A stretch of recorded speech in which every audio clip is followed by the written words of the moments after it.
का बंजारी समाजाने स्वतःला लावून घ्यायचं मला सांगा ना. का स्वतःला गुन्हेगार ठरवतात अरे 4 लोकांची टोळी, 4 माफिया, समाज कसं काय असू शकतं. मला सांगा, आज पुण्यामधले बहुतांश गँगस्टर हे कुठल्या जातीचे आहेत हे कधी काढलं जातं का. मग तो समाज म्हणतो का अरे आमच्या समाजाला गँगस्टर म्हणताय म्हणून. ते गँगस्टर आहेत.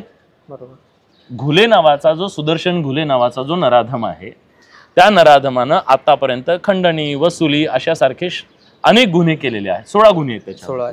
मग तो गुन्हेगार, त्याला तिथं पैशाचा हव्यास आहे, त्याला त्याची गँग वाढवायची आहे, त्याला ते हे करायचंय, त्याच्यासाठी त्यानं ते केलेलं आहे. मग तो गुन्हेगार जर जातीच्या मागे लपत असेल आणि जात जर त्याला लपवत असेल तर जात गुन्हेगार आहे असं नाही का एस्टॅब्लिश होणार. म्हणून जातीची ज्याला एवढी